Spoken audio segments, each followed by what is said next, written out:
Bu. Selana Rahmaulia. Bawang merah dan bawang putih, Bu. Wah, itu mah yang masalah hati, Bu. Bener banget, bawang merah dan bawang putih. Ini kayak Sudah, jangan ribut dulu. Oke, berarti lengkap semua ya hari ini. Alhamdulillah.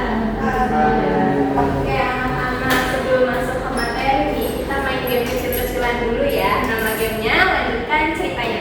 Nanti Ibu mulai dengan satu kalimat. Nanti habis itu kalian secara bergantian melanjutkan cerita dari Ibu. Siap?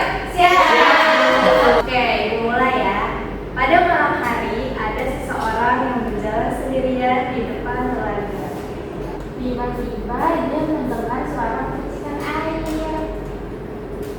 Pas dia tengok ke belakang, ternyata tidak ada siapa-siapa. Tapi suara itu makin dekat. Lalu muncul bayang putih di tengah telaga. dan ternyata itu sebuah plastik yang mengambang.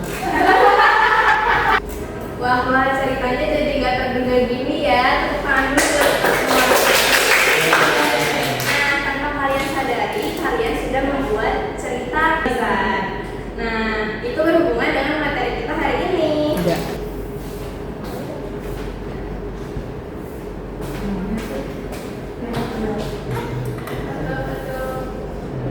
Materi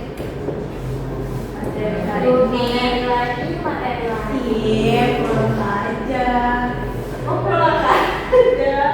Masuk lagi. Iya, ada logo-logonya. Ada logo-logonya. Iya, itu loh. Logo persiapan. Logo subuh. Saya pakai di sini benar. Iya, enggak. Lagi. Buat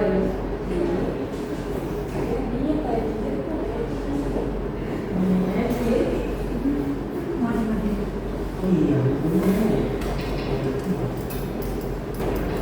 Nah, anak-anak di sini siapa yang tahu apa itu sastra lisan? Aku, Bu. Sastra lisan itu adalah sastra yang diceritakan secara langsung, Bu. Betul banget, Sela. Sastra lisan adalah karya sastra yang disampaikan dari mulut ke mulut. Nah, biasanya cerita itu disampaikan dari generasi ke generasi. Nah, contoh sastra lisan itu ada banyak. Contohnya legenda, dongeng, mite, dan cerita rakyat. Nah, hari ini kita akan fokus ke legenda. Nah, legenda adalah cerita rakyat yang dipercaya di suatu tempat dan benar-benar terjadi di tempat tertentu. Contohnya itu ada legenda Danau Toba, Sangkuriang, atau yang akan kita pelajari pada hari ini, yaitu legenda Buaya Putih di Telaga Sakinah. Oke, sekarang anak-anak simak cerita ini baik-baik ya. Di sebuah tempat yang sunyi, terdapat sebuah telaga yang dikenal dengan nama Telaga Sakinah. Airnya tenang, jernih, dan tampak biasa seperti telaga pada umumnya. Namun, masyarakat sekitar percaya bahwa telaga itu menyimpan sebuah misteri besar. Konon, di dalam telaga tersebut hidup seekor buaya putih yang menjadi penunggu Telaga Sakinah. Pada suatu sore yang mendung, seorang pemuda datang seorang diri ke tepi telaga. Dia duduk termenung sambil menatap permukaan air yang biar tanpa suara. Angin berhembus perlahan, membuat suasana di sekitar telaga terasa semakin sepi. Tanpa sadar, pemuda itu melangkah terlalu dekat ke tepi yang licin. Tiba-tiba, dia terpleset dan jatuh ke dalam telaga. Warga yang mendengar kabar itu segera datang dan berusaha mencarinya. Mereka menyusuri tepian telaga, bahkan mencoba menyelam ke dasar air. Namun anehnya, pemuda itu tidak ditemukan sama sekali. Hari demi hari berlalu, masyarakat mulai percaya bahwa pemuda tersebut telah dibawa oleh penghuni telaga. Namun beberapa waktu kemudian, seorang penjaga telaga dikejutkan oleh kemunculan seorang pemuda yang duduk di pinggir telaga dalam keadaan selamat. Ternyata, pemuda itu adalah orang yang sebelumnya hilang. Dengan wajah pucat dan suara pelan, dia menceritakan sesuatu yang membuat warga terdiam. Dia mengaku telah diselamatkan oleh seekor buaya putih. Menurut ceritanya, buaya itu membawanya ke dasar telaga, tetapi di sana bukanlah tempat yang luas dan menyenangkan. Di dasar telaga ini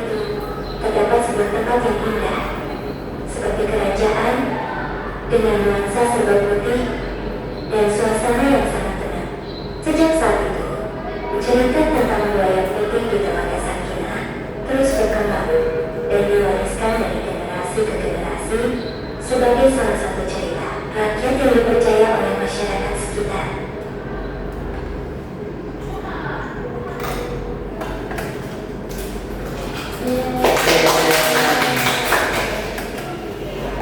Nah, kenapa cerita Buaya Putih ini termasuk ke dalam sastra lisan? Karena ceritanya dari mulut ke mulut itu.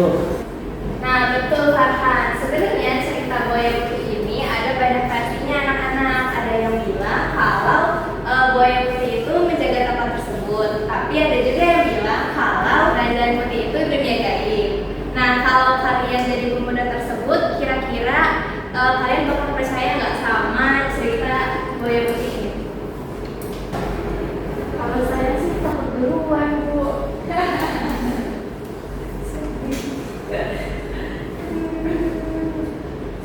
Kalau saya mungkin nggak percaya, Bu, tapi penasaran.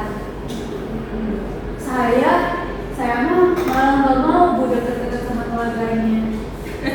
Oke, wajar ya anak-anak. Nah, tapi dari cerita ini kita tuh jadi tahu kalau masyarakat zaman dulu menyampaikan pesan itu dari mulut ke mulut. Nah, siapa yang tahu apa pesan dari cerita ini? Saya Bu, jangan mau di pinggir telaga Bu, nanti kayak jebol.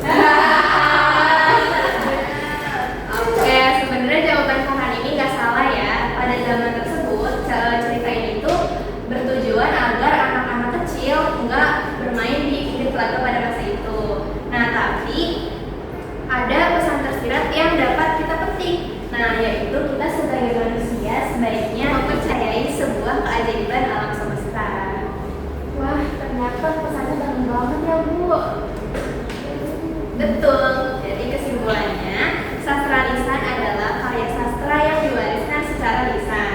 Nah, sedangkan legenda adalah satu bentuk sastra yang dipercaya pernah terjadi.